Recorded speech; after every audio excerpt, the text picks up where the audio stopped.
untuk lebih bisa memahami tadi ya. Artinya kebutuhan bahan tambahan pada sediaan oral liquid non steril ya. Dan juga pada sediaan semi solid. Oke.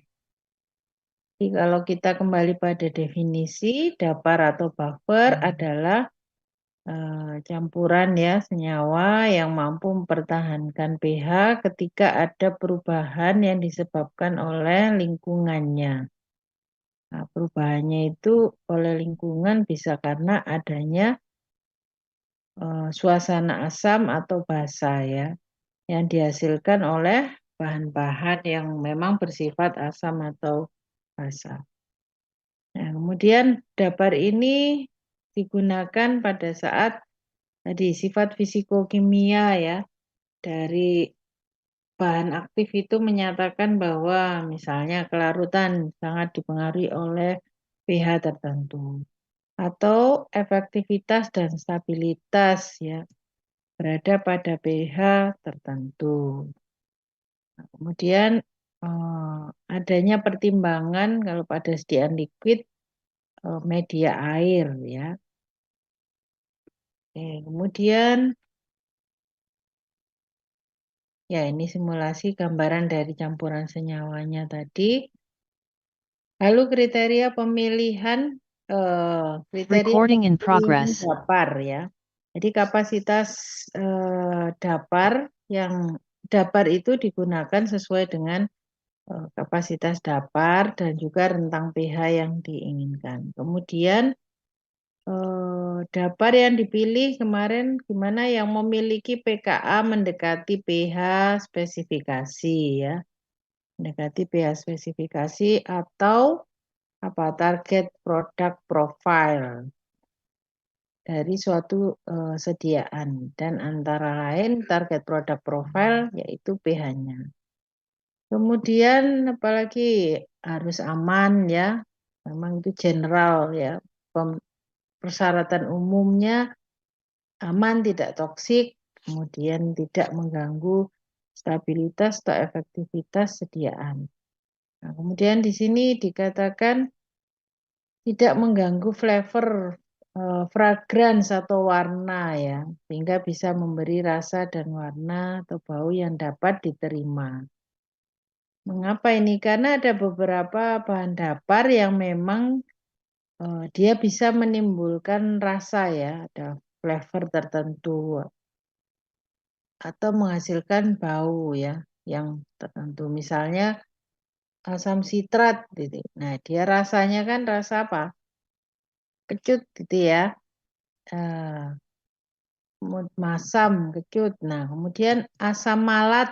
Nah, ini. Jadi kalau misalnya Anda menambahkan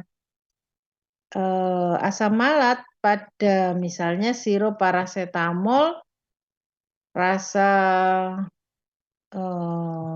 jeruk gitu ya, tapi daparnya dipilih asam malat. Nah, asam malat ini secara natural dia bisa menghasilkan rasa seperti apel.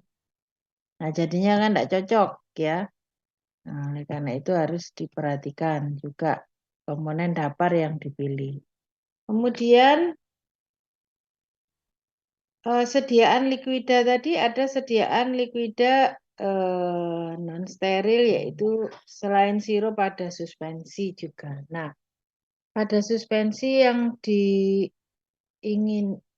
pada suspensi yang diperhatikan ya adalah adanya sistem suspensi yang ideal yaitu apa?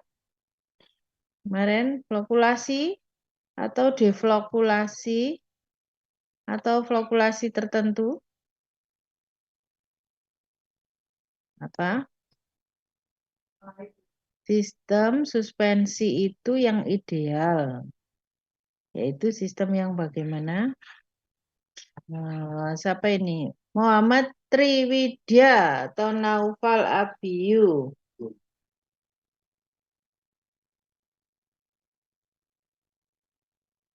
Putri Aisyah.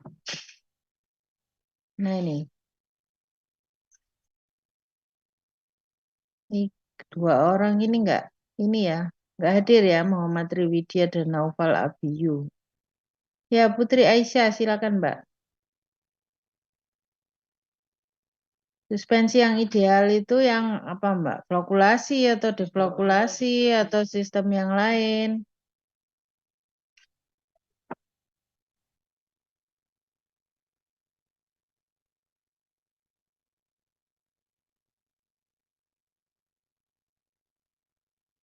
Boleh menjawab, salah nggak apa-apa.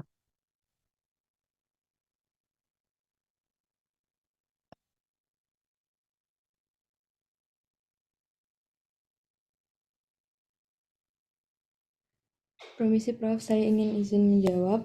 Ya, Suspensi itu harusnya flokulasi yang terkontrol. flokulasi yang terkontrol, ya betul ya. Nah, sehingga bahan tambahan utama yang penting, yang banyak digunakan dan menjadi titik kritis keberhasilan suatu sediaan suspensi yang stabil itu kita sebut ada floculating agent, ya. Nah, sehingga floculating agent ini jangan sampai dia berinteraksi dengan bahan-bahan yang lain, ya. Antara lain dengan pengawetnya, dengan daparnya, itu ya. Jadi dia harus tidak boleh ada OTT ya, atau interaksi ya, dapar dengan flocculating agent. Kemudian kalau terjadi interaksi dengan bahan aktif juga ya, bahan aktif, itu juga pada suspensi yang dikhawatirkan adalah adanya perubahan muatan. Ya. Kenapa? Karena perubahan muatan nanti ya tadi bisa berdampak pada flokulasi terkontrolnya tidak terbentuk. Oleh karena itu, dapar pertimbangannya juga tidak boleh mengubah muatan suatu sediaan suspensi. Ya. Nah ini, jadi kalau pada ujian ya, biasanya saya itu membuat soal yang nggak akan keluar lah, nggak akan keluar dari materi yang diberikan kan begitu ya. Jadi seperti ini, misalnya kriteria pemilihan dapar. Nah, nanti pertanyaannya pada sediaan likuida, tapi ada clue-nya ya, suspensi begitu. Nah, maka Anda pilih jawaban-jawaban yang memang spesifik untuk suspensi. Tadi misalnya, dapar yang dipilih pada sediaan suspensi berarti tidak boleh mengubah muatan. Ya, kemudian tadi tidak boleh berinteraksi dengan flocculating agent, kan begitu ya. Kemudian misalnya tadi tidak boleh menambahkan bahan yang bereaksi dengan suspending agent atau tadi bahan yang bisa mengganggu perubahan rasa ya seperti itu. Nah, artinya kalau Anda menjawab dapar harus aman, dapar tidak toksik, itu ya benar. Tapi dalam hal ini yang diharapkan dari suatu soalnya itu titik beratnya pada sediaan cair yang suspensi, gitu ya. Sehingga Anda harus bisa memilih dan memilah supaya apa ya. Kalau semua soal itu bisa Anda kerjakan dengan baik dan nilainya maksimal kan ya.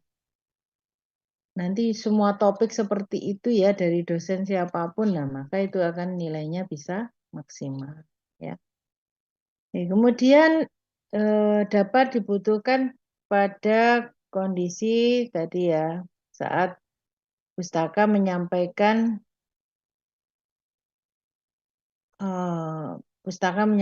bahan obatnya stabil pada pH tertentu, kelarutannya dipengaruhi pH tertentu, efektivitasnya juga dipengaruhi pH. Dan yang terakhir reproduksitas produk. Reproduksitas produk ini ditemui pada saat scale up ya. Jadi kalau diproduksi Anda kan nanti sebagai R&D, sebagai manajer produksi ya.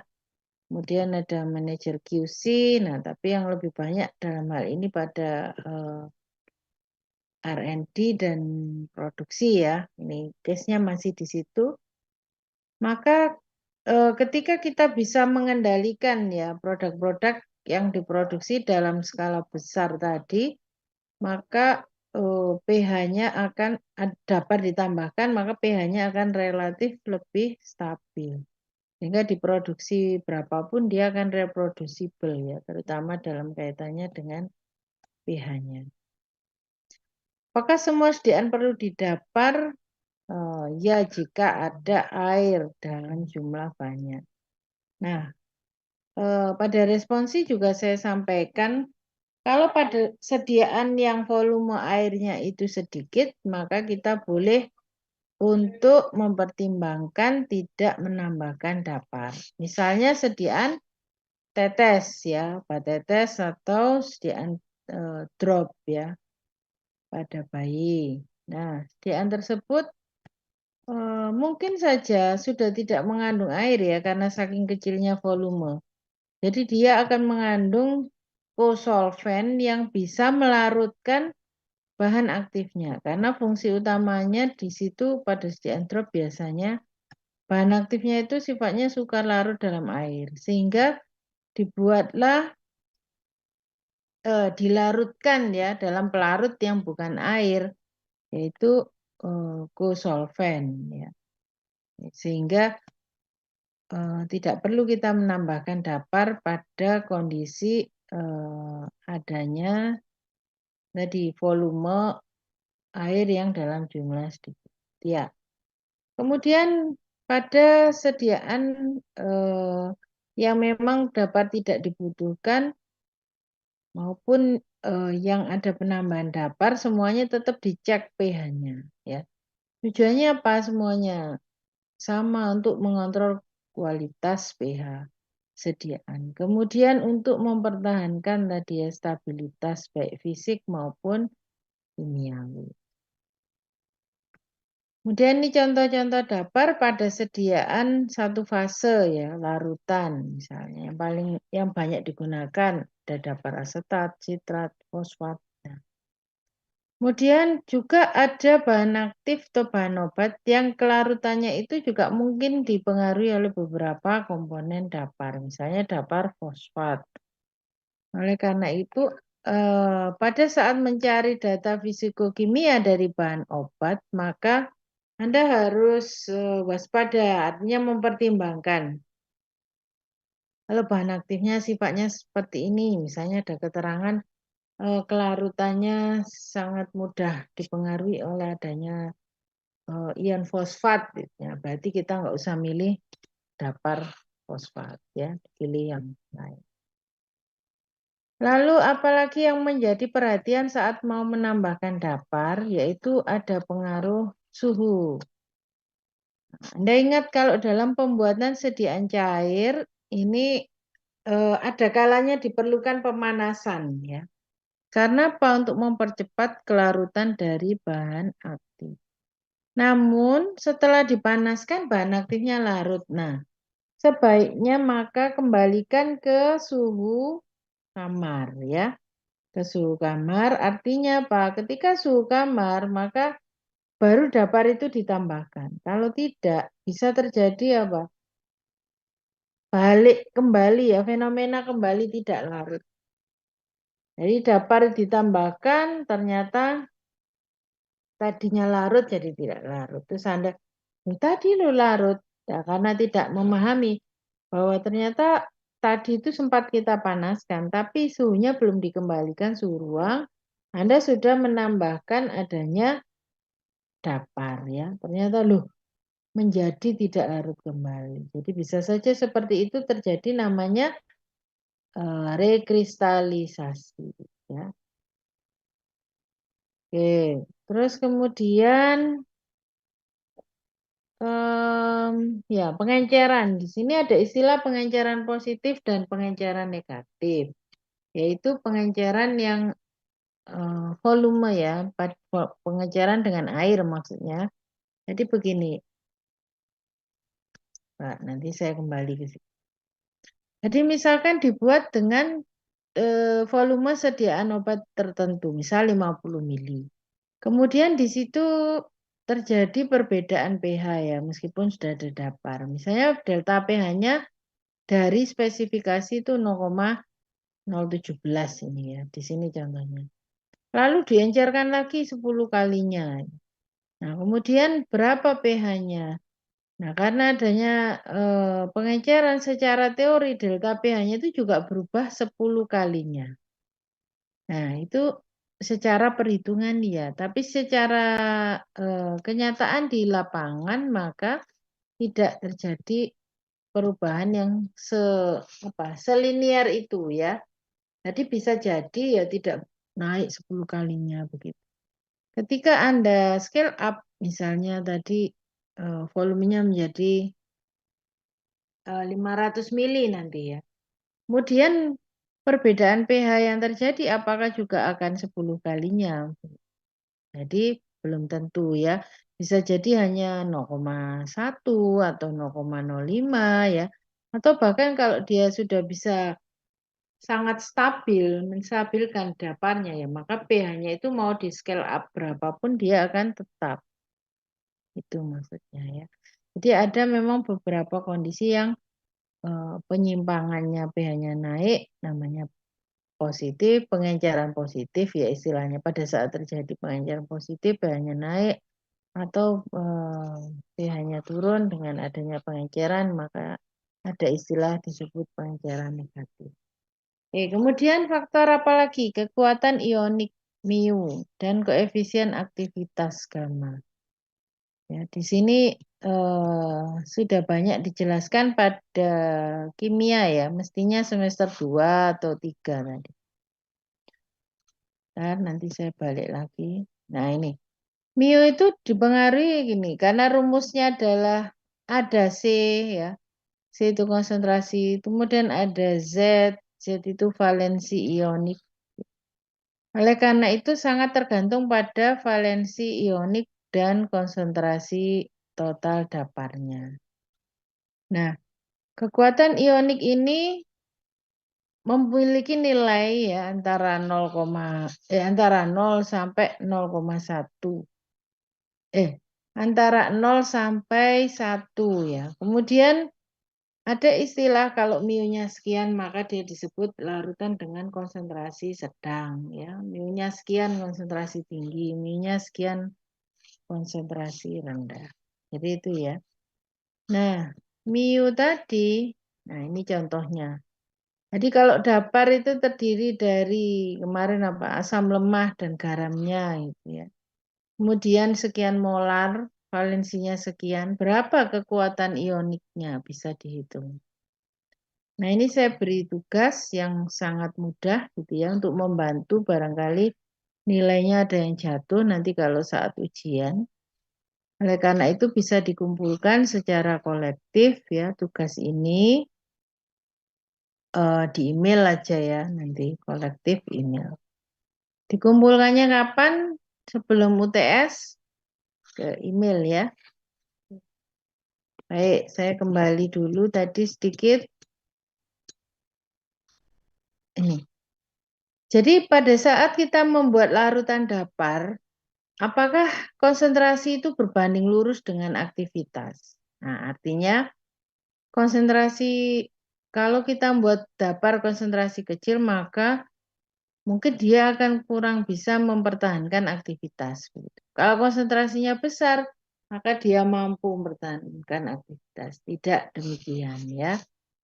Idealnya memang larutan dapar itu dalam konsentrasi yang kecil dia aktivitasnya besar kan gitu. Itu idealnya. Oleh karena itu bukan berbanding lurus ya antara konsentrasi dengan aktivitas. Ini sudah tadi sudah ya. Sekarang kita ke kapasitas dapar. Jadi kapasitas dapar di sini adalah kemampuan ya, kemampuan yang bisa diukur untuk bisa mempertahankan pH, baik ditambahkan asam atau basa kuat. Nah, kapasitas dapar atau beta itu ada dua rumus. Yang pertama oleh Martin, yang kedua oleh Van Slyke. Nah, Oleh Martin ini tidak banyak digunakan rumus ini. Kenapa? Karena dia hanya memperhitungkan kalau ada perubahan yang disebabkan asam atau basa kuat begitu ya. Nah, padahal pada formula obat itu kita tahu bahwa banyak bahan-bahan itu kan bukan asam atau basa kuat ya. Kalau untuk obat oral liquid kan jarang ya, di situ mengandung HCl gitu atau H2SO4 itu kan tidak ada ya yang diminum. Jadi semuanya asam atau basa lemah sehingga rumus yang banyak digunakan adalah ini, Van Slyke. Jadi beta itu rumusnya sekian ya seperti ini. Nah, kemudian di saat pH sama dengan pKa, maka disitulah kapasitas dapar yang maksimum. Nah, kemudian setelah dimasukkan, kalau pH sama dengan pKa, maka kapasitas dapar maksimumnya ketemu, substitusi ya, ketemu 0,576 kali konsentrasi. Ya, sehingga ya, kalau dimasukkan dalam rumus ini ya, kita tahu ada konsentrasi total dari buffer atau dapar, kemudian ada nilai pH atau pKa, lalu kita substitusi, keluarlah rumus ini. Nah, pada rumus Van Slyke bisa kita lihat yang berpengaruh faktor-faktor apa pada kapasitas dapar, yaitu konsentrasi total pembentuk garamnya ya, pembentuk daparnya yaitu asam dan garamnya dan rasionya. Jadi selain konsentrasi total juga rasio dari komponen daparnya. Ini contoh-contoh pH-nya dalam sediaan farmasi. Anda bisa baca sendiri di buku Handbook of Pharmaceutical Excipient. Nah, kemudian ada atau secara umum dapar digunakan dalam bentuk kombinasi dan ada dapar yang di literatur tuh punya nama sesuai dengan foundernya, penemunya ya dulu. Sorensen, nah ini dulu yang menemukan kombinasi fosfat dan fosfat. Kemudian McAlpine, ini yang menemukan kombinasi sitrat dan fosfat. Ya. Lalu borat ini sudah tidak kita gunakan. NaCl sebagai dapar pada pengatur tonisitas pada sediaan suspensi parenteral ya, atau pada sediaan steril. Nah, berikut ini kekhasan ya. Kekhasan artinya kriteria kapan dapar itu tidak digunakan atau boleh seorang farmasis memutuskan tidak digunakan. Pada saat responsi saya sampaikan contohnya antasida ya. Antasida ini memang sediaan yang diformulasi dengan target produk profile pH-nya memang basa. Ya. Karena ditujukan untuk mengubah pH ya, menurunkan keasaman lambung sehingga tidak digunakan dapar. Kemudian kapan lagi kita nggak butuh dapar? Ketika di reference itu dikatakan bahwa tadi justru adanya bahan yang bersifat apa X ya, ternyata akan mendegradasi misalnya atau mengkatalisis bahan aktif. Nah, sudah berarti kita nggak perlu menambah dapar ya. Kemudian ada lagi kalau di literatur dikatakan bahwa bahan aktif itu stabil pada rentang pH luas. Ya. Atau bahan aktif X sangat stabil. Ya sudah, boleh kita tidak menambahkan dapar. Lalu apalagi? Pada bahan aktif yang pada dasarnya sifat fisikokimianya memang dia tidak bermuatan. Ya, contohnya apa? Kortikosteroid, ya, kemudian ada fenacetin. Nah, pada bahan yang demikian ya sudah kita nggak perlu menambahkan dapar. Karena apa? Dengan adanya muatan yang berubah, maka tadi kekhawatirannya justru untuk eh, kekhawatirannya justru akan tidak menstabilkan pH. Ya ini siapa tadi? Muhammad Fahmi. Oke. Naufal Abiyu, coba mana sudah bisa bersuara? Tidak, Bro. Sudah. Oke. Ya, kemudian pada sediaan semi-solid, coba Mas Naufal, sediaan semi-solid apa yang Anda memutuskan tidak perlu menambah dapar?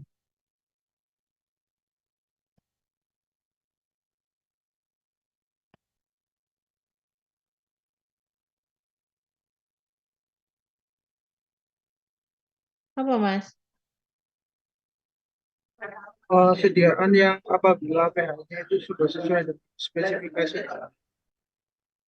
Oh, sediaan yang apabila pH-nya sudah spesifikasi. Loh, di sini Anda berfungsi sebagai bertindak sebagai R&D ya. Jadi belum. Kalau itu kan QC ya. Kalau kita sudah bilang, oh sediaannya sudah sesuai dengan spesifikasi ya, itu QC kan. Dia bisa mengukur ya. Ini kan kita masih sebagai R&D. Jadi saya akan membuat sediaan semi solid. Oh, tapi sediaan semi solid ini, jenis ini, dia nggak perlu adanya dapar. Tapi sediaan semi solid yang bagaimana?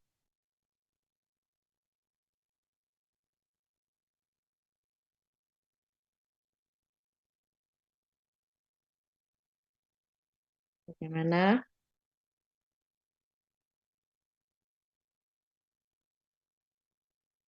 Ada yang lain? Sediaan yang tidak terdiri dari dua fase. Tidak apa, Mas? Tidak terdiri dari dua fase. Tidak terdiri dari dua fase. Apa contohnya? Atau apa? Lebih tepatnya apa? Sediaan semi solid yang tidak mengandung apa?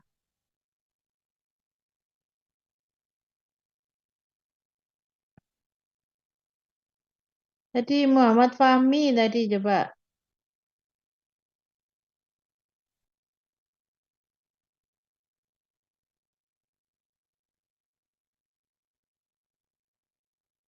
Mana Fahmi?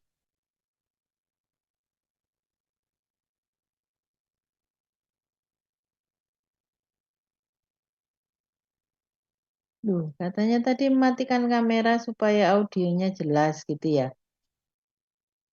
Ternyata tetap nggak jelas. Bisa bersuara, Fahmi?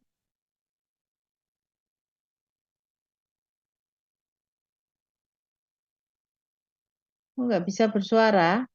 Bisa mendengar? Ya, sudah nanti kamu menjawab lagi. Coba yang lain dulu. Silakan. Ini siapa ya? Meisya Nur Habibah. Ya, coba. Gimana menurut Anda, Mbak?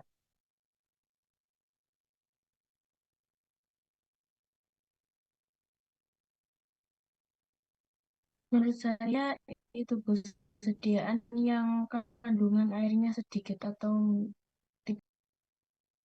Kandungan airnya sedikit atau tidak mengandung air ya. Contohnya apa? Contohnya apa, Meisya? salep, Bu. Salep ya. Itu ya. Jadi dia tidak mengandung air, dia hanya lemak-lemak saja ya, salep. Jadi tidak perlu menambahkan dapar. Boleh. Tapi kalau sediaannya krim tadi ya, krim minyak dalam air gitu ya. Novel ya, kan berarti masih banyak kandungan airnya. Maka ya masih mungkin ditambahkan dapar atau di gel. Gel juga kandungan airnya masih banyak ya. Jadi memang tidak semua sediaan semi solid pasti tidak ada daparnya itu. Jadi masih mungkin ada yang mengandung.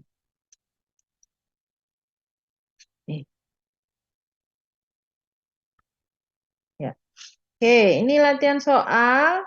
Saya rasa di praktikum kemarin juga sudah ya. Jadi kalau ditanya kita akan memilih dapar yang bagaimana kalau soalnya seperti ini. Berarti dapar yang apa rambu-rambunya kemarin apa? Memiliki pKa mendekati pH spesifikasi ya. Jadi kalau seperti ini maka kita pilih dapar yang pKa-nya mendekati pH 5. Gitu kan? Karena ini contohnya 5. Nah, pKa yang mendekati pH 5 ternyata ketemu ini dapar asetat 4,76. Maka dia terpilih ya. Kemudian yang kedua tadi pertanyaannya berapa banyak. Kalau berapa banyak maka kita hitung pakai rumus Henderson-Hasselbalch dilanjutkan dengan rumus Van Slyke. Ketemulah, konsentrasi asamnya sekian, konsentrasi garamnya sekian. Dapar penyusun. Lalu karena masih molar, maka kita ubah dengan mengetahui berat molekul dan volumenya. Ya. Soal nomor 2 ini. Berapakah kapasitas dapar maksimum dengan adanya penambahan dapar asetat 0,02 molar? Mana ini menjawabnya? Ansel.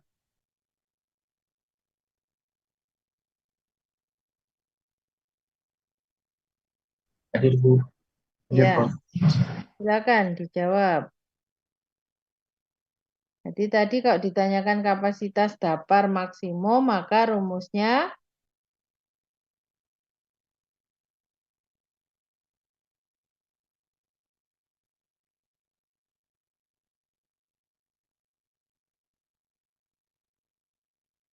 apa tadi rumusnya?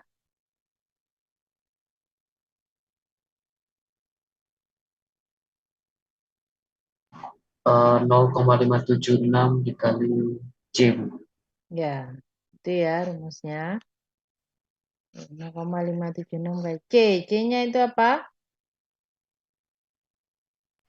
Konsentrasi. Konsentrasi total daparnya. Ya. Oke, terus kita lanjut. Dapar dalam sediaan suspensi tadi ya. Tidak boleh mengubah muatan, tidak boleh mempengaruhi. Nah, kalau suspensi itu cepat tidaknya mengendap, mudah tidaknya didispersikan kembali. Itu kan pengaruh muatan, pengaruh reologi ya, pengaruh viskositas. Nah, oleh karena itu dapar yang dipilih tidak boleh mempengaruhi viskositas, tidak boleh mempengaruhi reologi, tidak boleh mempengaruhi muatan. Oleh karena itu pada ini tadi kortikosteroid, fenacetin yang memang pada dasarnya sudah tidak bermuatan atau netral maka tidak ditambah dapar. Tapi tetap perlu dilakukan cek pH, tapi tidak usah disesuaikan ya. Tidak ada proses adjustment. Jadi dia hanya kontrol kualitas. Kemudian dapar tadi tidak boleh mempengaruhi kelarutan bahan aktif. Nah, maka Anda harus lihat bahwa bahan aktif tertentu tadi kelarutannya mungkin menurun kalau ada dapar fosfat. Dan sebaliknya, mungkin kelarutannya meningkat ya atau menurun. Dibaca secara detail ya. Pada saat Anda nanti mengerjakan jurnal, maka pada saat pencarian sifat fisikokimia bahan aktif, kemudian spesifikasinya apa, itu harus baca dengan detail. Oke, baik. Jadi fungsi dapar tentu mempertahankan stabilitas fisik ya dan juga fisiologis, kemudian mencegah dekomposisi bahan aktif dengan adanya perubahan pH dan mengontrol tonisitas. Ini umumnya fungsi pada sediaan steril. Lalu kita beralih pada ini dapar tapi yang digunakan pada saat proses QC. Jadi ini bukan R&D atau produksi tapi pada saat proses QC. Berarti analisis ya. Jadi ada istilah namanya dapar atau buffer penyangga yang digunakan pada saat menganalisa terutama ada senyawa molekul besar atau protein. Di situ ada proses memisahkan, dan pemisahan dari molekul pemisahan protein tadi menjadi asam amino, dan kemudian berat molekulnya itu dipecah-pecah ya istilahnya. Dari yang berat molekulnya sangat besar menjadi kecil-kecil. Nah, itu semua membutuhkan kondisi. Kondisi pada proses QC atau namanya kalau di kimia Anda sudah dengar belum? Elektroforesis ya. Elektroforesis itu proses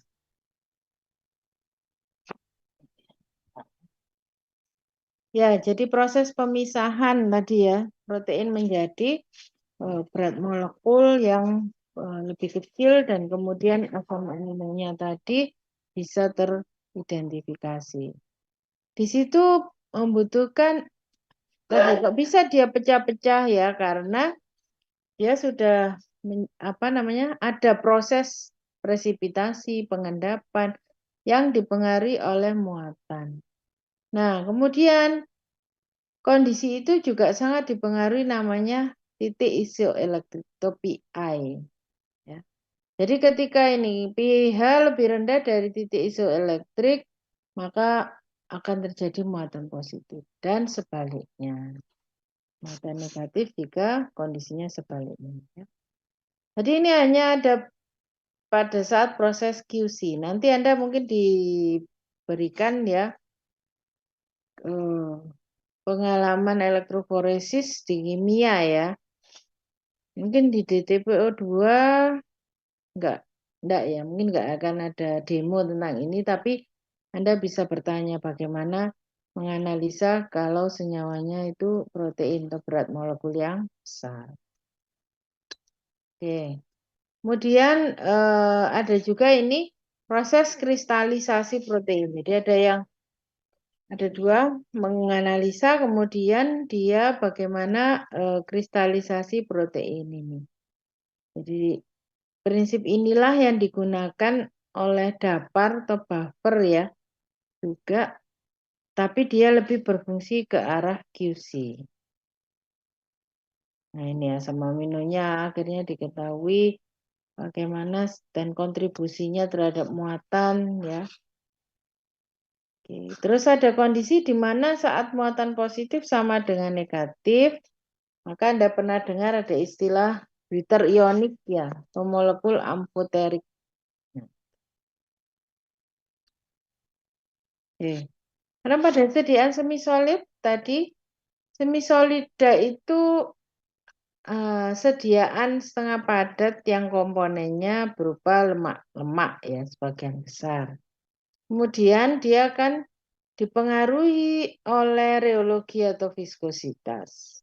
Nah, kemudian perlu pertimbangan ya agar dapat tidak menimbulkan efek yang tidak diharapkan, terutama pada stabilitas. Nah, kemudian apa contohnya pada sediaan semisolid? Ada namanya DAPAR EDTA, etilen diamin tetraacetic acid. Dia berfungsi sebagai stabilizer. Atau kalau di sediaan semisolid disebut anti-kelat atau chelating agent. Ya. Yaitu apa? Bahan yang bisa mempertahankan ya kestabilan ketika ada logam-logam bebas yang dihasilkan oleh polimer.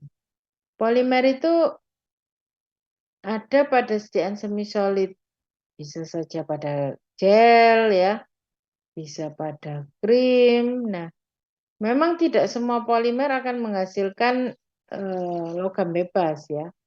Namun tadi upaya untuk mencegah supaya dia tetap stabil, maka ditambahkan namanya chelating agent. Kemudian pada sediaan bisa krim atau yang lain tadi ya, tergantung dengan bagaimana komponen penyusunnya ya. Ini contoh-contoh DAPAR. Bisa ya hampir sama, digunakan sitrat, fosfat ya, sama saja di liquid dan semi solid digunakan. Kemudian tadi untuk sediaan semi solid yang tidak perlu adanya penyesuaian pH atau adjustment atau tidak perlu adanya dapar, maka hanya dicek pH-nya saja sebagai bentuk kontrol kualitas dan pengujian stabilitas. Uji stabilitas pada interval waktu tertentu ya. Jadi kalau uji stabilitas itu kan pada waktunya tertentu atau pada kondisi suhu tertentu ya. Jadi bisa saja suhu kamar tapi waktunya lebih panjang atau suhunya dinaikkan ya, namanya uji stabilitas dipercepat, accelerated atau akselerasi. Anda bisa lihat pada ICH guidelines. Itu bagaimana uji stabilitas pada sediaan liquid, uji stabilitas pada sediaan semi solid. Lalu apalagi pertimbangan kita menambahkan dapar pada sediaan semi solid? Bahan tertentu misalnya ini gelling agent karbomer. Nah, pada sediaan semi solid dia menghasilkan efek sineresis pada saat penyimpanan, yaitu ini pemisahan cairan dari gel. Jadi kalau Anda pernah mungkin ya pernah lihat atau mengamati gel disimpan lama-lama kok kalau nggak stabil ya, dia akan keluar cairan pinggir-pinggirnya, tepi-tepinya. Itu namanya sineresis. Ya. Jadi ini untuk mencegah tadi maka pH dari gel karbomer itu harus benar-benar dijaga. Kenapa? Karena karbomer pun sangat spesifik dan sensitif terhadap perubahan pH. Kalau dia mulai mencair atau liquid, maka Anda ambil saja indikator pH ya. Cek celup. pH-nya kan asam. Dia akan stabil pada pH ini. Konsistensinya bagus dan stabil pada pH 6 sampai 11. Artinya apa? Mungkin tadi pH-nya jadi 5 atau mungkin 5,5 atau 4,5 ya. Sehingga pada pH di bawah 6 dia konsistensinya belum gelling gitu ya. Tapi dia masih encer. Sehingga perlu adanya penambahan basa lemah, misalnya triethanolamin, atau basa kuat, misalnya KOH atau NaOH. Ya. Kalau pada sediaan biasanya kita tambahkan yang lemah saja ya, basa atau asam lemah lah, tidak perlu yang basa atau asam kuat. Oke, sampai di sini tadi dapar sudah ada pertanyaan kah? Sebelum kita ke pengawet. Tidak ada. Kita lanjutkan ke pengawet ya. Tadi kalau dapar itu fungsinya untuk mempertahankan stabilitas fisik atau kimiawi ya. Kalau sampai pH-nya berubah kemudian sampai terjadi penurunan kadar bahan aktif, maka itu namanya sudah berpengaruh pada stabilitas kimia. Nah, sekarang kalau pengawet, maka pada stabilitas mikrobiologi. Sekarang saya beri pertanyaan. Kalau kita tahu bagus tidaknya, atau ini berhasil ya, keberhasilan dari suatu dapar, kita lewat apa? Cek pH. Ya. Ternyata kalau misalnya sirup paracetamol saya sudah saya beri dapar tertentu tadi, dapar fosfat misalnya. Ternyata saya cek pH-nya, pH-nya stabil, tetap 6. Oh, berarti buffer tadi yang dipilih benar-benar bagus itu ya, mampu dia mempertahankan. Kalau pengawet bagaimana? Kita bisa menjustifikasi, oh ya dia mampu mempertahankan stabilitas terhadap mikrobiologi. Taunya gimana taunya? Prof. Vicky Asmi. Iya, Bu. Ya, gimana taunya kalau pengawet? Mungkin dari baunya, Bu.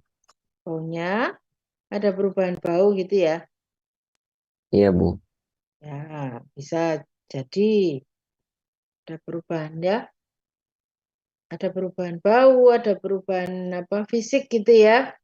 Misalnya jadi tadi banyak ditumbuhi bakteri, jamur itu ya. Oke, kemudian kalau dia tidak nampak perubahan bau tadi, nggak nampak perubahan fisik juga tidak nampak, maka harus diapakan nih? Benar nggak? Jangan-jangan sekarang kelihatannya baik-baik aja, terus saya simpan di rumah gitu ya, seminggu ternyata rusak. Berarti untuk memastikannya, tahunya dengan cara apa? Mas Rofiki masih?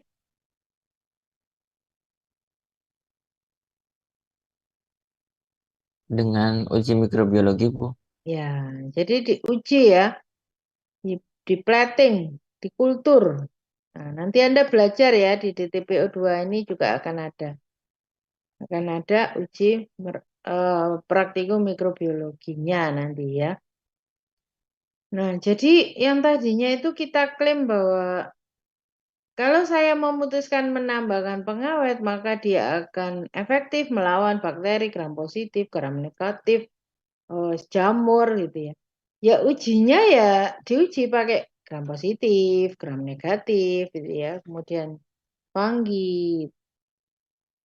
Memang untuk memastikannya begitu. Dan oleh karena itu tadi kalau pH kita bisa lakukan ya. Semua mahasiswa misalnya lakukan cek pH untuk melihat keberhasilan dapar masih bisa. Tapi kalau lakukan uji mikrobiologi untuk masing-masing mahasiswa untuk semua SDN ini ya, nggak selesai Anda praktikum ya. Jadi nanti ada per grup terus juga model gitu ya, artinya akan diberikan gambaran model tapi Anda tidak melakukannya sendiri mulai dari awal. Karena apa lama? Sekarang menumbuhkan bakterinya di media aja sebagai kontrol negatif gitu ya. Kontrol negatif itu kan kalau banyak bakteri terus kemudian Anda beri obat hilang bakterinya gitu, hilang mikrobanya gitu kan ya. Kalau kontrol positif tuh dalam kondisi yang memang dia kontrol positif adalah berasal dari bahan obatnya atau antibakterinya tadi. Jadi obatnya atau antibakterinya dicoba. Kemudian contoh-contoh pengawet itu apa pada sediaan liquida? Ini beberapa saja, yang lainnya Anda bisa buka di HPE ya.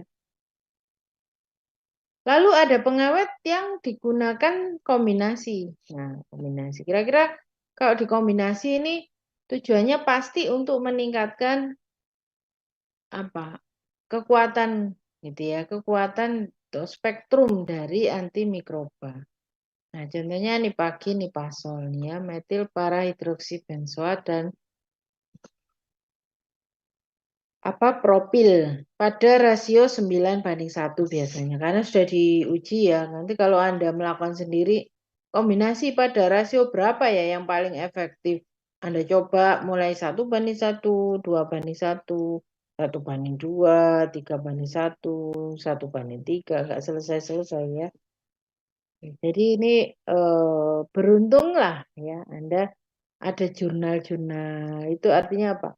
Sudah ada peneliti pendahulu atau sebelumnya yang telah mempelajari atau menguji ya.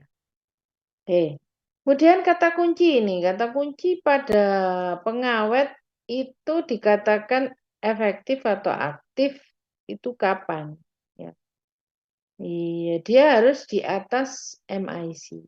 Konsentrasinya harus di atas MIC. Minimum inhibitory concentration. Artinya apa? Konsentrasi minimal yang bisa menghambat pertumbuhan bakteri. Jadi misalnya kalau MIC-nya misal 0,5 mikrogram per mil gitu. Ya sudah, berarti saya mau menambahkan pengawet pada sediaan tadi liquid. Ya, misalnya tadi MIC-nya 0,5 mikrogram per mil. Berarti saya membuat 0,75 mikrogram per mil sudah pasti efektif. Iya, secara teori kan demikian ya memang. Tuh, jadi selama dia berada di atas MIC-nya maka ya sudah itu dipastikan gitu ya secara teori Anda sudah benar bahwa akan bisa menghambat pertumbuhan mikroba. Sehingga kalau Anda nanti menentukan maka cari jurnal-jurnal yang membahas MIC-nya berapa sih gitu. Jadi konsentrasi minimalnya berapa sehingga saya akan gunakan di atasnya itu. Ya. Kemudian pengawet, pengawet ini pada sediaan liquida juga kita harus perhatikan ketika mau menambahkan ada pertimbangan apa? Pertimbangan formula sediaan, pH formula sediaan. Kemudian pertimbangan apa lagi? Ada tidaknya misel. Kemudian ada tidaknya polimer hidrofilik ya. Polimer hidrofilik. Nah, kenapa? Kita akan lihat satu-satu. Jadi kalau pertimbangan pH dari formula, nah kita tahu bahwa pengawet itu banyak tadi ya macamnya. Terus kalau pada pH sediaan liquid tadi, kita sudah tahu bahwa kita akan buat suspensi antasida misalnya. Ya. Jadi kalau suspensi antasida kita sudah menghindari adanya dapar. Tapi kita lupa. Ternyata ketika kita memutuskan, oh ya suspensi antasida ini perlu pengawet. Terus kita pilih pengawetnya ini. Misal asam benzoat. Atau asam sorbat. Ya sama aja ya kan. Nah tadi daparnya sudah dihindari. Pengawetnya ini sifatnya sangat asam. Sehingga akan mempengaruhi pH sediaan. Itu maksudnya ya.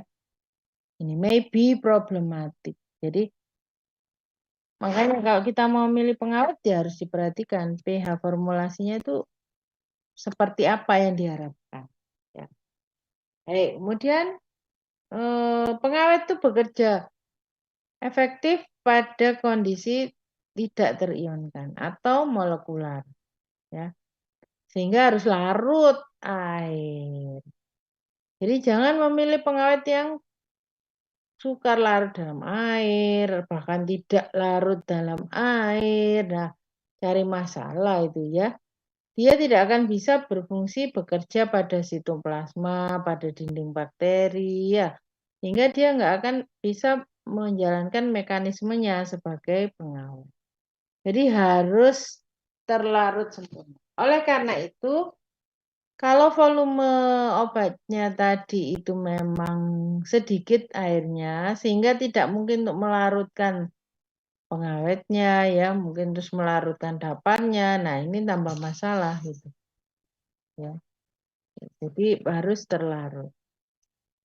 Kemudian ada juga efikasi ya dari pengawet itu yang dia memang stabil pada rentang pH luas. Nih, misalnya ini. Jadi kenapa kok sering dipilih gitu ya? Karena stabil pada rentang pH luas.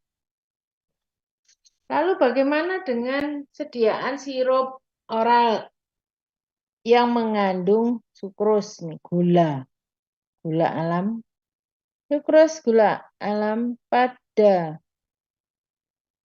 secara teori pasti dia banyak ditemui mikroba. Karena itu jumlah berapapun ya kita butuh pengawet tambahan kalau ada sukros. Tapi ingat bahwa sukros pada konsentrasi tinggi, high concentration of sucrose, malah kita nggak butuh pengawet karena dia sudah memiliki kemampuan sendiri sebagai pengawet.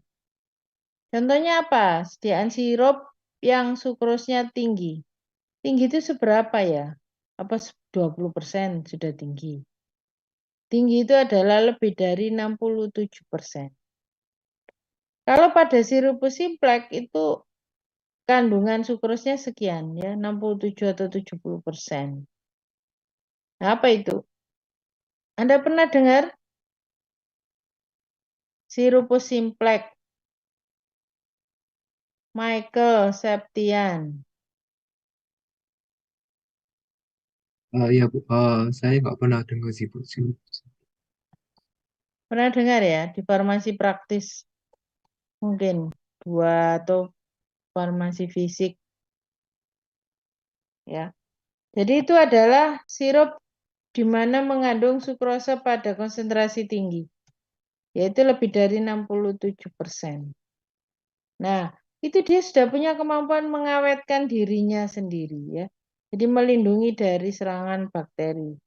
Oleh karena itu, kalau kurang dari 67%, maka kita masih butuh menambahkan pengawet lain. Oke, kemudian ya tadi pengawet pada oral sirup berapa konsentrasi yang digunakan? Ya, kalau secara umum sih ini sekitar 0,1-0,2% ya. Lalu ada pengawet yang dengan keberadaan the presence of hydrophilic polymer, dia bisa berinteraksi dan bisa menurunkan efikasinya. Ya. Contohnya apa ini polimer hidrofilik misalnya? Contohnya adalah pada suspending agent ya atau viscosity agent. Polimer hidrofilik seperti misalnya ini PVP. Kemudian apa lagi ini? Metil selulose ya. Nah, ini penggunaan secara umum saja. Nah, bagaimana dengan eliksir? Dia ada di Anikit ada yang namanya eliksir, dan eliksir itu secara definisi banyak bukan jurnal, buku-buku induk ya yang lama menyatakan kalau eliksir itu biasanya ada kandungan alkoholnya, bisa sampai 12%. Maka ya sudah, kalau alkohol ya tidak perlu lagi ada tambahan pengawet dari luar. Tapi ada juga, karena kita ini Indonesia negara muslim ya, ada eliksir non-alkoholik. Ada. Nanti Anda lihat di apotek, main-main ya ke apotek Erlangga itu, atau lagi ke mall gitu, mampir aja ke apotek. Lihat-lihat sediaan ya. Ada eliksir non-alkoholik. Kenapa? Karena dia menggantikan alkoholnya dengan kosolven misalnya senyawa poliol ya. Misalnya ya apa namanya? Ya senyawa poliol atau yang lain. Yang penting bukan alkohol. Bagaimana pada mouthwash dan gargles? Di situ ingat bahwa palatability ya dan acceptability. Jadi yang lebih apa? Bisa diterima itu ya. Ada rasa, ada performance dari yang spesifik segar gitu kan, freshness. Nah, itu. Jadi hati-hati jangan sampai pengawetnya tadi tidak acceptable ya, mempengaruhi dari kekhasan dari mouthwash atau gargle. Pada suspensi tadi, pengawet itu bisa tumbuh pada suspending agent yang berasal dari bahan alam. Nah, ada kan gom Arab, ya.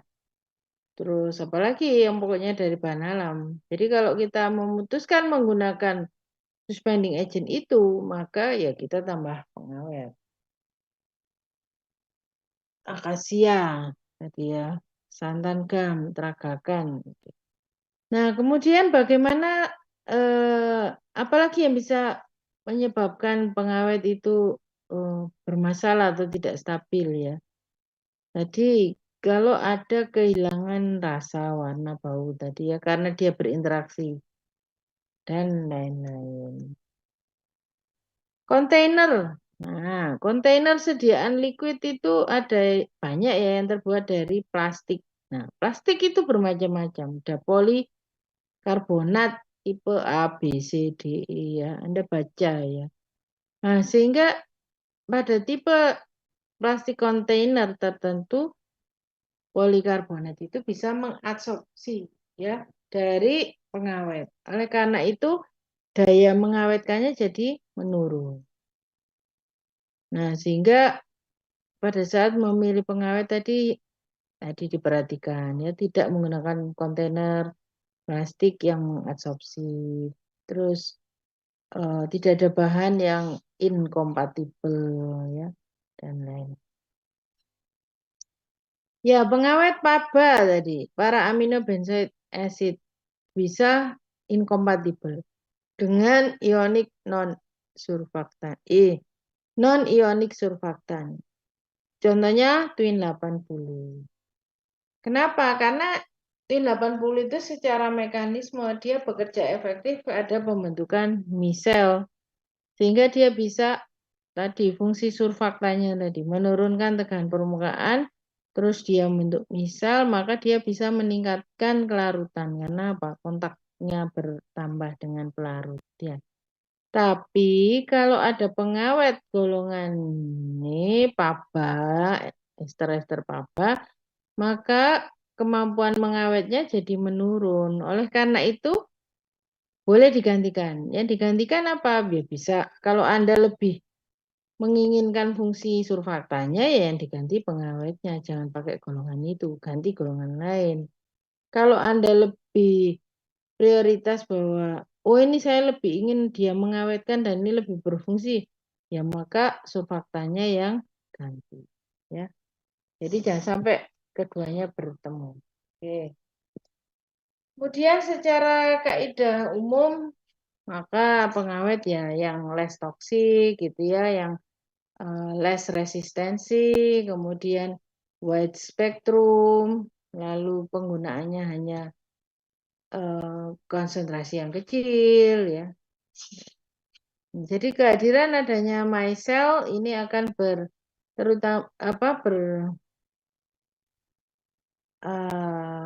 mengakibatkan pengaruh tadi ya pada beberapa pengawet, terutama golongan ini.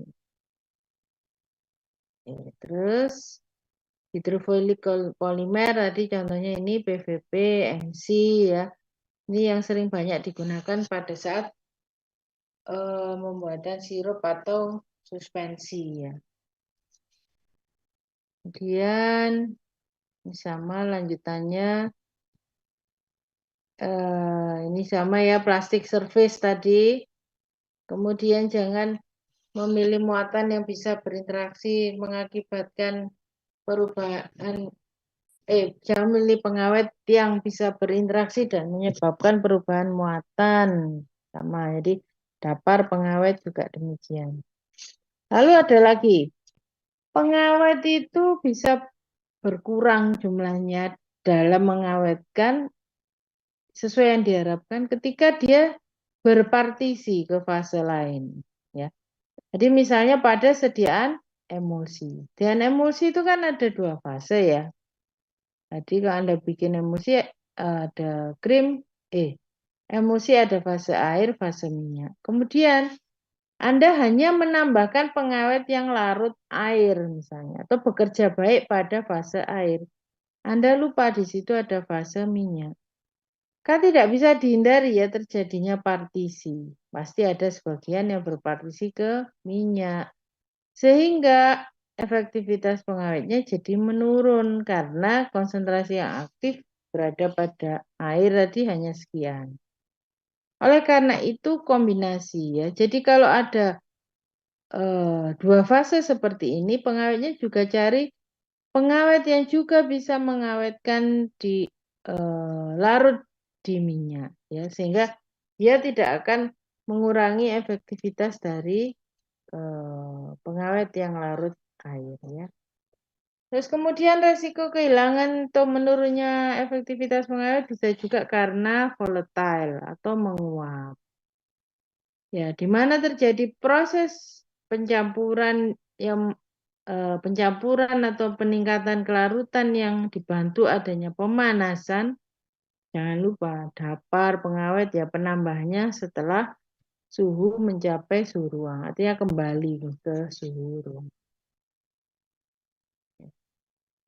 Bagaimana dengan sediaan semi solid? Sama ya prinsipnya. Kalau ada media, ada air, ada gelling agent bahan alam, maka saya akan menambahkan pengawet. Itu. Kemudian pada ointment, nah tadi ointment ya, itu juga pengawet tertentu ketika kontak dengan lemak-lemak ada yang menimbulkan iritasi. Nah, ini yang kita hindari. Karena apa? Ya kita kalau sudah semi solid itu kontaknya kan dengan kulit, dengan mukosa gitu ya. Mukosa manapun kan tergantung sediaannya tadi. Sediaan untuk apa? Ini contohnya apakah sediaan untuk nasal, sediaan untuk mukosa apa namanya organ yang lain ya. Yang penting nggak boleh iritasi itu kata kuncinya kalau pada sediaan semi solid. Jadi adanya pengawet tidak menimbulkan problem iritasi pada kulit dan mukosa. Oke, kemudian tadi Twin 80 sudah ya ketika bertemu paraben, kemudian BKC ini bisa menginaktivasi. Terus kemudian adanya kemungkinan partisi ya, ini juga harus dipertimbangkan. Oke, saya rasa itu ini terakhir contoh-contoh saja. Anda bisa baca sendiri semuanya pemberian fungsi-fungsi pada buku Handbook of Pharmaceutical Excipient dan Martin Lee. Ada pertanyaan sampai di sini?